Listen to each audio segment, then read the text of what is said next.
our Lord, we pray. 1 Corinthians 6:19 says, your body is a temple of the Holy Spirit. Napakarami, malalim ang kahulugan ng ating katawan, ng ating puso. Yung ating pagiging tao ay tirahan ng Espiritu ng Diyos. At bili naman sa Ephesians 4:30, do not grieve the Holy Spirit of God. So nakatira sa puso ng tao ang Espiritu ng Diyos at kabilin-bilinan, huwag palungkutin, huwag pagluksain, huwag bibigyan at tatanggalan ng sigla ang Espiritu na nasa atin. First of all, be clean. It's very important to be clean. Lalo tayo mga Pilipino, mahilig talaga tayo sa hygienic practices. Kahit ano pa ang kalagayan mo, pag hindi ka nagsipilyo, parang you don't feel happy. So, ang mga empleyado, makikita mo after lunch break, kanya-kanyang sipilyohan sa mga lababo, sa mga banyo, kung saan-saan. Kahit konti na lang ng tubig, ipampapaligo yan. Ano? Kaya, mahalaga clean. But that's physical cleanliness. What more yung spiritual cleanliness? Sabi sa 1 Timothy 1:19, some have rejected good conscience and so have shipwrecked their faith. Pagka hindi tayo nakikinig sa konsyensya at dahil may espiritu na nasa kalooban natin na nauuhaw, nadidiliman, nasisikipan, nahihirapan, nawawala yung ating saya, yung ating ginhawa ng kalooban, we don't feel good inside. A bad conscience makes you feel miserable. Kaya mayroong mga tao na kahit na magtagumpay, kung alam nilang nandaya sila, mayroong small voice speaking to them. Kahit na parang mayaman ka, marami kang kinita, pero alam mong may dinaya ka, mayroong nagsasalita sa'yo. Hindi makukumpleto ang iyong kaligayahan. So that's the first requisite for us to feel good inside. Be clean spiritually. And then be nourished by God's Word. Yung po mga bagong-bago sa Panginoon, bagong Kristiyano, bagong nagsimula na mag-aral ng Biblia, ito ang pinagkaiba nila doon sa mga dati na. Lagi sila nagbabasa, nauuhaw, nag-aaral. Kaya merong apoy na mainit, merong sigla, merong lakas na espiritual, yung mga bagong-bago ang relasyon sa Panginoon. Sadly, many people who are already in the Lord for many, many years begin to lose the habit of reading God's Word. Kung minsan nagiging dependent na lang sa mga instant Bible study guides, mga instant inspirational guides, at hindi na talaga napag-aaralan at nababasa yung salita ng Diyos. It's important for us to feed on God's Word. Why? Because there's the Holy Spirit in you. Kung yung katawan natin, pinapakain natin ng physical food, physical drink, yung spirit naman sa atin, kailangan pakainin mo ng God's Word. It's very important. Many people who begin to wonder why they have lost the initial joy of their relationship with God will find that most of the time what is neglected is Bible reading. Yung Bible reading na hindi nagmamadali, yung talagang naghahanap ng katuruan, ng mga utos na susundin, ng mga bagay na dapat tigilang gawin, mga bagay na dapat simulang gawin, at mga pangako na dapat ay angkinin. Psalm 119:105, your word is a lamp to my feet and a light for my path. You know that light gives comfort.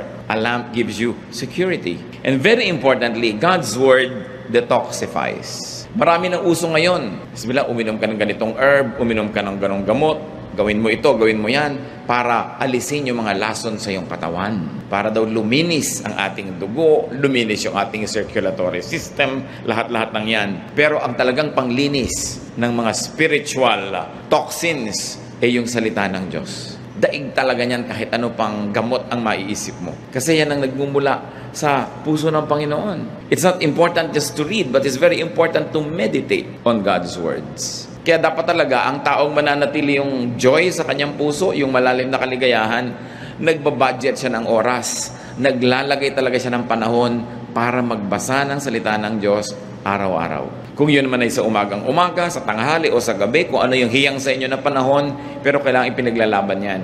Ang mga taong tinatawag na nagbabackslide, ang kauna-unahan nilang makikita mong gawain sa pagbabackslide, yung hindi pagbabasa ng Biblia in a regular basis. Wala kang makikita na sasabihin mo, itong taong to, backslider or in a backslidden state, o nalayo sa Panginoon na patuloy na nagbabasa araw-araw. Parang hindi pa ako nakakita ng ganon. In fact, stopping reading God's Word and meditating on it every day is the beginning of backsliding.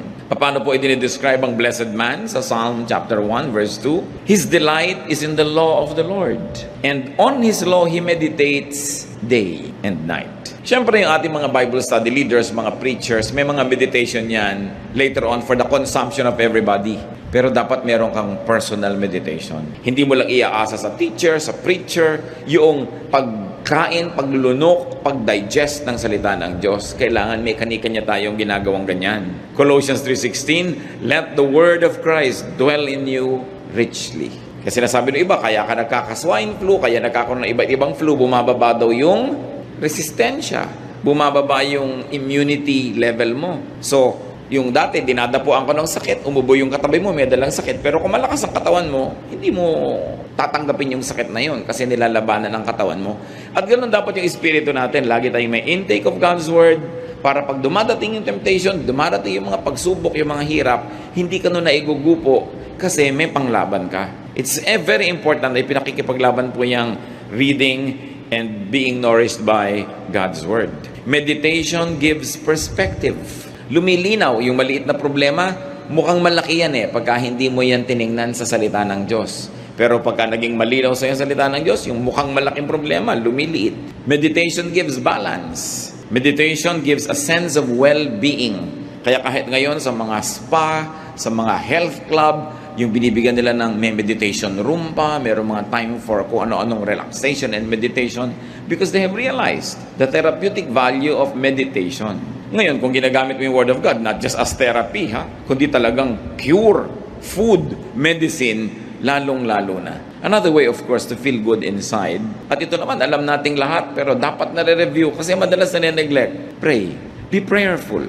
Ephesians 6:18, pray in the Spirit on all occasions with all kinds of prayers and requests. At sabi sa 1 Thessalonians 5:17, pray continually. Kailangan tuloy-tuloy ang prayer. Why prayer soothes? Nakakapagpaluwag ng dibdib. Prayer empowers. Yung bago ka nagpe-pray, parang feeling mo, talunan ka na ng mundo, wala ka ng ilaban sa mga hirap, wala ka ng kapangyarihan, pero matapos mong mag-pray, when you say amen, you will feel the resurgence of power and energy because prayer plugs you into God.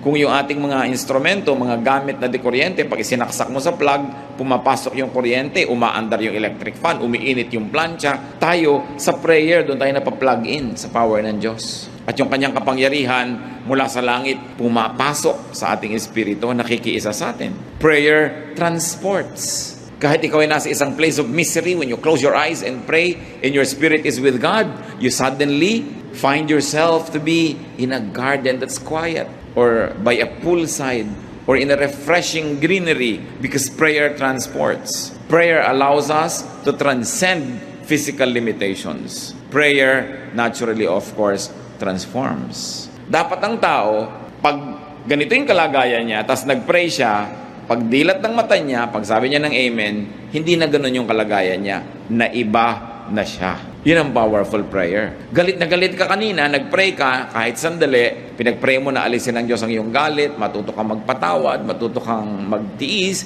Pag dilat ng mata mo, dapat hindi ka na kasing ganun kagalit. Kasi talagang ang tunay na panalangin, nagpapabago. Talagang maiiba yung pati physical makeup mo. According to researches, yung mga matataas ang presyon, magpe-pray sila, magme-meditate. Pagkatapos ng ilang minuto, kukuhanan uli ng blood pressure, bumababa, nare-relax. Makapangyarihan ng panalangin. Hindi natin kayang maunawaan, so magdasal na lang tayo. Hindi na aarok ng siyensya hanggang ngayon yung hiwaga ng panalangin. Pero ang nananalangin mismo ang nakakaalam nun. Kaya magtataka kayo mga iba. Mananampalataya, may daladalang Biblia, sinasabi Kristiyano sila, pero warrior. Laging nagwo-worry. Pero ang kasabihan nga, why worry when you can pray? Nagwo-worry ka, baka ka magutom bukas, ano magagawa mo? Mag-pray ka. Nagwo-worry ka tungkol sa mahal mo sa buhay na ang layo-layo, baka nasa panganib. Kaya mo ba siyang iligtas? Nandito ka. So you pray. Why worry when you can pray? Why continue feeling negative when you can come to God in prayer and ask that God soothes you, comforts you, and that God changes your disposition? Prayer makes you feel good inside. Be one, inside and out. Dapat pag nakangiti ang labi mo sa isang tao, pati puso mo nakangiti talaga sa kanya. Mahirap yung nakangiti yung labi mo pero nakasimangot yung puso mo. Yun yung hati ka. Hindi ka sasaya nun. Walang taong hati na sumaya. Kailangan nando ka sa cause na gusto mo, hindi dun sa labagang yung kalooban. Dapat sinusuportahan mo yung mga taong gusto mo talagang suportahan. Minamahal mo yung gusto mong mahalin. Ginagawa mo yung talagang gusto mong gawin. Kasi pag hindi mo pa ginawa yung gusto mong gawin, sinong gagawa nun para sa'yo? Ang pinag-uusapan siyempre natin yung mga gawain na hindi naman pinagbabawal ng Diyos. Yung pagdadalawang isip, pagdadalawang loob, nagtatanggal yan ng kapayapaan at katahimikan. Kaya mga kapatid, kung ano man ang pinagdadalawang loob nyo, pag-isipan nyo na get good advice, manalangin kayo at magpasya na kayo sa isa ang hinahabol natin sa buhay. Kailangan magpasya kang maging buo. Ang pagiging espiritual, ang pagiging makadiyos, ang isang kahulugan niyan, ikaw ay buo, hindi ka hati. Ayaw na ayaw sa Bible ng hati. Kaya ang sinasabi, a man of a double mind will never expect to receive anything from God. Sabi, if you would like something, believe without doubting and you will get it. Because if you doubt, you are like, any leaf or anything that is being tossed about by the waves. You are like a wave being tossed by the winds. Wala kang direksyon. Kaya kailangan ng tao buo. Hindi hinahati ang puso. Halimbawa, nag-asawa ka na. Buuin mo ng loob mo na yun ay yung mamahalin mo. Hindi yung may dumadaan, iniisip mo, mamahalin ko kaya itong dumadaan. Nahahati ang loob mo. At pag nahati ang loob mo, it will show in your life. It will show in everything you do. Malilito ka ngayon. Kung may kumakausap siya, wawala ka sa sarili. Ha? Bakit? Kasi hati yung loob mo eh. Dapat buo. What you think and say, what you say and do, must be one. So, do the good that you think. Meron kayong gustong gawin, gawin nyo. Lalo't mabuti yun. Kasi pag hindi nyo ginagawa, nahahati kayo. Do not frustrate your good side. Halimbawa, may nakaaway kayo. Gusto nyo na mag-sorry. Mabuting mag-sorry, magkasundo kayo. Gawin nyo. Hindi yung pinipigil kayo ng pride. Nahahati kayo. There's a part of you na gusto nyo gawin yung tama. Merong humihila sa inyo na huwag mo gawin yung tama kasi yung pride mo, paano naman, wag mo mukha kakawawa, etc. etc. Hati. Hindi sasaya ang isang taong hati. Ikaw man at biyanan, may manugang ka, tanggapin mo na naging anak mo na rin yan. Kasi kung dalawang loob ka, tatanggapin ko ba o hindi? So may mga araw na natutuwa ka sa kanya, may araw na hindi. May araw na ang sungit-sungit mo, may araw na sweet ka naman. Kasi hati. You've got to decide. Gawin mo na lang yung tama kasi laging may nagtatalo sa kalooban natin. Yung maganda at yung hindi maganda. Kailangan pa ba naman nating ipaliwanag na yung maganda ang siya nating gawin? Sabi ng Panginoon sa Matthew 12:25, Jesus said, every kingdom divided against itself will be ruined, and every city or household divided against itself will not stand. Kung ang isang kaharian na hati ay matutumba, kung ang isang bahay na hati ay guguho, ano ang mangyayari sa isang puso na hati? Kaya dapat hindi hinahati ang puso. Huwag na nating lilituhin ang ating mga sarili. At kabaligtaran ng do the good that you want to do, bakit natin pinag-uusapan to? Marami pong tao, alam nila yung magandang gawin, gusto nilang gawin, pero may pumipigil sa kanila. Mga tatay, gusto nila halimbawa akbayan yung anak nilang lalaki na maging tender and nice sila sa anak nila, pero hindi, this is not the macho thing to do. So, pinipigil yung paggawa ng mabuti. Why? It's good. Hindi mo naman laging pwedeng yakapin yung anak mo, hindi naman laging available. So, why not do it? Marami din mga anak gusto mag-express ng pagmamahal nila sa parents nila, hindi ma-express. Pero sa kaibigan, ang dali-dali mag-express. Pero yun lamang, yayakap ka sa magulang mo, magkikis ka, hirap na hirap ka rin. Bakit? Maganda naman yun. Huwag hatiin. And do not do the bad that you do not want to do.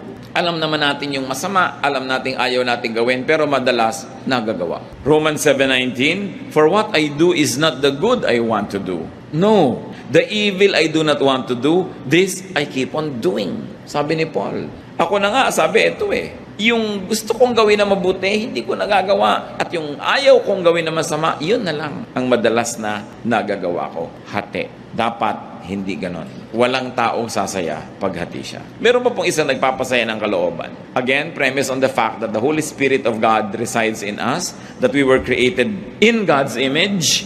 You want to be happy inside, you want to feel good inside, be noble. Nourish your nobility, your greatness. Nourish your God-likeness. Genesis 1:27, so God created man in His own image. Ang ating wangis, wangis ng Diyos. Ang espiritu natin, espiritu ng Diyos na ibinigay sa atin. Ginawa tayo upang maging mahalaga, mataas ang uri. Psalm 139 verse 14, I praise you because I am fearfully and wonderfully made. Romans 8:29, for those God foreknew, He also predestined to be conformed to the likeness of His Son.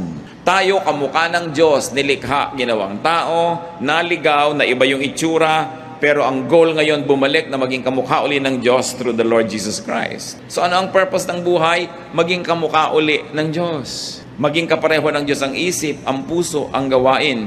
At ang tao, pinakamasaya pagka yung kanyang wangis, yung gawa niya, yung sitwasyon niya sa buhay, malapit sa wangis ng Diyos. Kasi yun ang likas, yun ang totoo, yun ang natural sa atin. Parang mga baboy, ano ay kinakatuwa niyan? Maglublob sa putik. Kalabaw, ano kinakatuwa? Maglublob sa tubig at sa putik. Kasi yun ang nature nila eh. Baboy sila, kalabaw sila. Diba? Ano ang ikinaliligaya ng ibon? Lumipad. Kaya ibon man may layang lumipad. Kulungin mo at umiiyak. Kasi nature niya yun na lumipad. Anong nature ng tao? Maging kamukha ng Diyos. Kasi nilikha tayo na kamukha ng Diyos at nung tayo'y nadapa at naligaw, kaya si Jesus ay namatay para sa atin tayo tubusin para makabalik tayo dun sa daan, pagbalik dun sa pagiging kamukha muli ng Diyos. So what is the goal of life? Christ-likeness. At kung gusto mo to feel good inside, be Christ-like, be God-like, be noble, maging kagalang-galang. Kaya di ba pagka ikaw ay dumarating at binibati ka ng maganda, you feel good, ginagalang ka. Pero pag binabastos ka, you feel bad. Why? Kasi hindi natin nature na bastusin. We were created in God's image. Kaya pag binibigyan ka ng halaga, inaalok. Kasi tayo ay mahalaga. Sino ngayon ang taong lulungkot?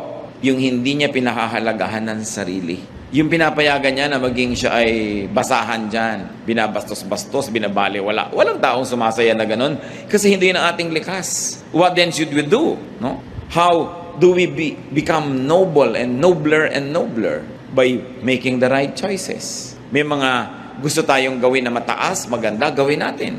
Meron tayong gustong sabihin na noble, gusto mong pumuri sa tao, gawin mo. Because it's the noble thing to do. Luke 12:12, the Holy Spirit will teach you what you should say. Ganun nakatanim sa atin yung Espiritu na pati sasabihin mo pa nga, maituturo ng Espiritu yung gagawin mo, yung desisyon mo. Kung maganda ang relasyon mo sa Diyos. So, how do we become noble? Do good.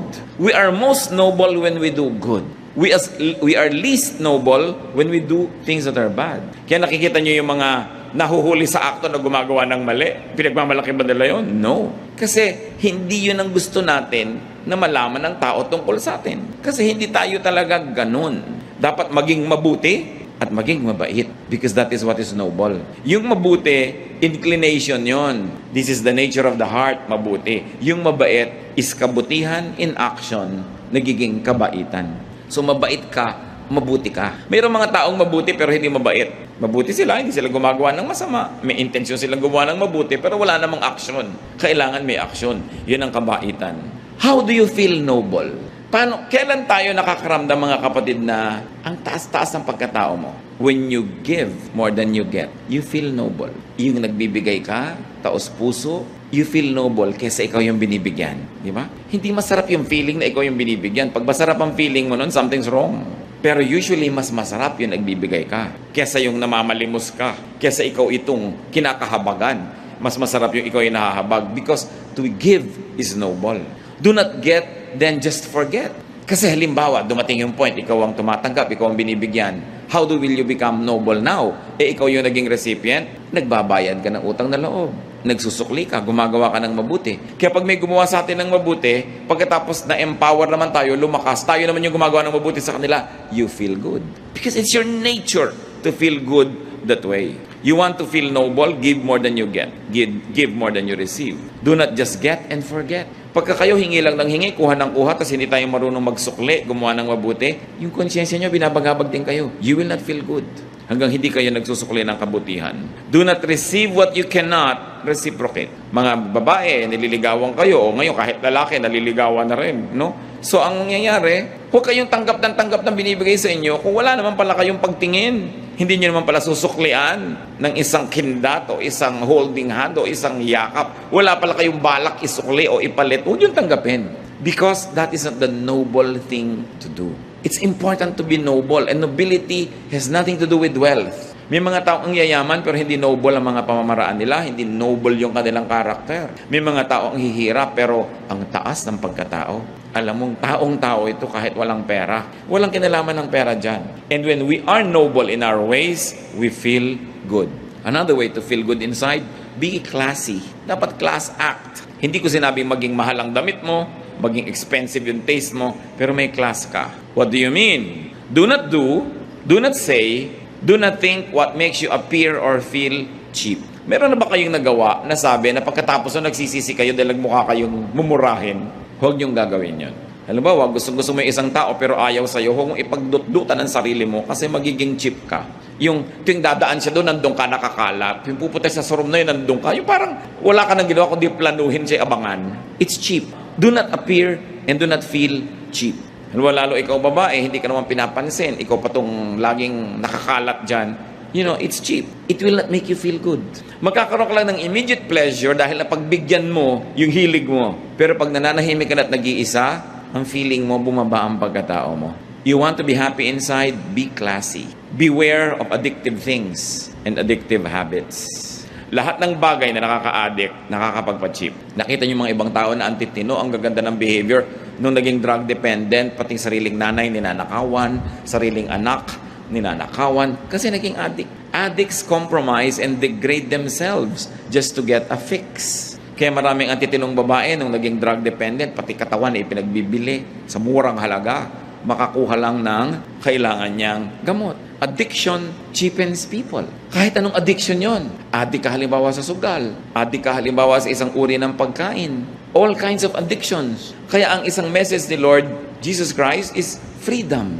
Sabi, moderate yourself, moderate your lifestyle that you do not become dependent on anything or anyone. Sabi ni Paul, we have learned to be content in whatever situation. Sa init at lamig, sa gutom at busog, sa meron at wala. Sabi ganon, natututo kami maging kontento. Because anything that you will desire can become your master. And to have a master, no matter what, basta hindi ang Panginoon yon, can cheapen anybody. So do not degrade yourself. Isang payo sa mga umiibig, kung talagang ayaw sa inyo, wala kayong magagawa para kayo magustuhan. Habang nandiyan kayo at nagpipilit, lalo lang kayong nakakaayawan. At lalo lamang bababa ang pagtingin sa inyo. Lalong lumalayo yung pag-asa niyong magustuhan kayo. Subukan yung talikuran at iwan, baka sakali pa. Pero yung hahabol-habol ka, wala kang pag-asa. Paminsan-minsan baka pagtiyagaan ka, lalo't wala namang ibang tao, pero gusto mo yung pinagtsatsagaan ka lang o pinagbibigyan. So kung ayaw, di wag. If you don't like me, we both lose. Dapat ganun ang policy mo. Do not allow others to degrade you. Save yourself from degrading situations. Katulad nung kwento sa Luke 15:13-18, yung prodigal son. Anong ginawa niya? Hiningi niya yung mana niya, nilustay niya, pagkatapos naghirap siya sa isang foreign land, naging trabaho na lang siya doon, taga-alaga ng baboy. Hindi naman siya pinapakain, kinakaingitan pa niya yung baboy dahil kumakain sa oras, siya hindi. So, nagising siya sa katotohanan, sabi niya, hindi ito dapat. So, ganoon, uuwi ako sa tatay ko, hihingi ako ng tawad, at mamamasukan na lang ako sa kanyang katulong. Kasi ang mga katulong ng tatay ko are better fed than I am. So, ganoon, tatanggapin ko yung aking pagkakamali, hihingi ako ng tawad, but I will stop the situation from degrading me. Kung meron sa atin ngayong mga kapatid, nasa isang situation kayo that's very degrading, get out of it. Halimbawa, hindi naman kayo ang asawang tunay, sa mga 3 times a year lang kayong sinisipot, no? Sa ilalim pa ng silong ng Fort Santiago, nakaka-degrade yun sa inyo. Bakit hindi niya kayo mabigyan ng panahon niya? Bakit iaabang niyo yung buong sarili niyo sa kanya? Yung you degrade yourself. Yung you deserve a better treatment. You have only one life to live on this earth. There's eternal life, yes, but here only one. So bakit mo papayagan na nadadaya ka? Yung hahabol-habol ka sa hindi naman pwedeng managot sa'yo. Kinocommit mo yung sarili mo sa hindi naman nagko-commit sa'yo. That's not the way to deal with yourself. You know why not? Because you are fearfully and wonderfully made. You are the temple of the Holy Spirit. God's Spirit dwells in you. So wag nating kalad ka rin sa pagiging mumurahin. Kailangan pinapahalagahan natin ang ating sarili. Nandun na tayo, paminsan-minsan nagkakalimot tayo, nagkakamali, nabubulag ng damdamin, pero dapat hindi nagtatagal. Alam mo dapat yung ginagawa mo, walang kakauwian. Kung nakikipag-business partnership ka sa isang paraan na talagang yung pagkatao mo, yung paniniwala mo, prinsipyo mo, nilululun mo na dahil hindi mo talaga masikmura, get out of it. You are in a relationship that doesn't have any respect for your personhood and your dignity, get out of it. God has something better for you. Kung minsan nadadaya tayo na yun na lang ang pag-asa natin, akala ng iba, ito na lang magmamahal sa akin, wala nang iba, so hindi baling ginaganito na ako. Hindi yung totoo. Alam ng Diyos ang ating sitwasyon. At meron tayong katapat na mas bagay, katapat na hanap buhay, katapat na trabaho, katapat na profesyon, katapat na kaibigan, kasama sa buhay, kasama sa bahay. Don't settle for what is not very good for you. And those that do not settle for nothing but the best, usually get the best. Kailangan tinataasan din natin yung ating standard. Hindi dahil tayo mayabang, but, let me be emphatic, because you were fearfully and wonderfully made. And not only that you were made great by God, that God breathed His life into you and into me, but Jesus gave His life for our redemption. Ganun ang halaga ng tao. Dapat marunong tayo magpahalaga sa sarili. Huwag niyong ipagsiksikan ang sarili niyo sa hindi nagpapahalaga sa inyo. It's unfair to the spirit that lives in you, and it's unfair to yourself. How to feel good inside? Do not go for desires that compromise your dignity and inner worth. Kasama na dyan yung mga physical desires and emotion. As you can see, related lahat ang pinag-uusapan natin. Titus 2:12, the grace of God teaches us to say no to ungodliness and worldly passions, and to live self-controlled, upright, and godly lives in this present age. Ang tanong, what desires, what feelings make you cheap? Dapat natin identify yon. Kita nyo si Joseph. He was very young, very handsome. He became a worker in a household in Egypt. At yung misis doon sa bahay na yun, nagkagusto sa kanya. Lagi kasing wala si mister. So inaakit-akit niya si Joseph. Genesis 39, 6-8. Now Joseph was well built and handsome. And after a while, his master's wife took notice of Joseph and said, "Come to bed with me." But he refused. Kita ninyo si Mrs. Potiphar was refused by a slave boy. So why put yourself in a situation where you can be refused? So in a manner of speaking, because of her desire, she cheapened herself. But of course, Joseph being a man must have also the desire. But mas pinahalagahan niya yung dignity niya. Tsaka yung relasyon niya sa Diyos. Sabi niya, how can I do this and sin against God? So hindi niya pinatulan itong nang-aakit sa kanya. Sa Luke 4:3-8, ganyan din ang nangyari sa Panginoon. Inaakit ni Satanas na sumamba sa kanya. Bibigay ko to sa'yo, bibigay ko to sa'yo, bibigay ko to sa'yo. Sabi ni Lord, get behind me, leave me.